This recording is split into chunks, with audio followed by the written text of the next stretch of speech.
கர்த்தருடைய நாமத்துக்கு ஸ்தோத்திரம் உண்டாவதாக. ஒரு சிலரின் பாடலின் மூலமும், துதிக்கும் போதும், பிரசங்கம் மூலமும் தேவ வல்லமையை உணர்வீங்க. தேவன் நம் உள்ளத்தை தொடுவதை உணர்வீங்க. தேவன் நம் மத்தியில் உலாவுவதையும், நம் அருகில் வருவதையும், நம்மை தொடுவதையும் உணர்வீங்க.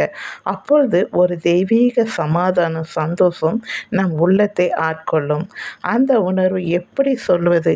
சரீரம் முழுவதும் ஒரு மின்சாரம் பாய்ந்தது போல ஒரு விதமான அழகா இருக்குங்க. அதை வார்த்தையால் எப்படி சொல்லணும்னு தெரியல. அந்த சந்தோஷத்தையும் சமாதானத்தையும் அடைந்தவங்களுக்கு நான் சொல்வது புரியும் என்றே நினைக்கிறேன். ஒருவரின் பாடலின் மூலம் கண்ணீர் சிந்தியிருக்கிறேன். பாவ உணர்வை பெற்று பாவ அறிக்கை செய்திருக்கிறேன். இப்படி ஒரு சிலரின் துதிக்கும் போதும், சுவிசேஷத்தை கேட்கும் போதும் இந்த உணர்வை பெற்றிருக்கிறேன். அது ஒரு அழகான தருணம் என்றே சொல்லுவேன்.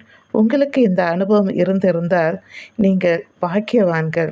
தேவன் நம்மை எப்படி சந்திக்கிறார், தொடுகிறார் என்பதை நினைக்கும்போது ஆச்சரியமாகவும் சந்தோஷமாகவும் இருக்கிறது அல்லவா? உங்களுக்கு அந்த அனுபவம் பெற்றிருக்கும்னு நினைக்கிறேன்.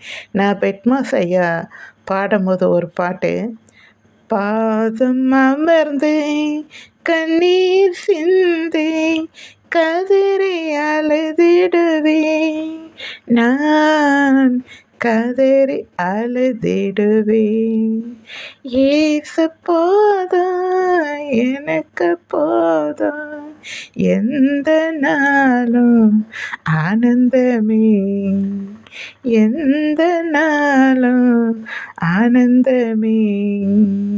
அதாவது இயேசு பாதம் எனக்கு போதும். ஐயோ! செம்ம சூப்பருங்க. அந்த பாட்டை கேட்கும்போது ரொம்ப அழுதுருக்கேன். அது மாதிரி நிறைய பாடல். அதாவது நான் வெறும் கையாய் வந்தேன், இரு பிரிவாய் என்னை மாற்றினாருன்னு. இப்பொழுது எழுதுகிற பாடல்லாம் பிள்ளைங்க அருமையாக எழுதுகிறாங்க. அந்த பாடலும் ரொம்ப நல்லா இருக்குங்க.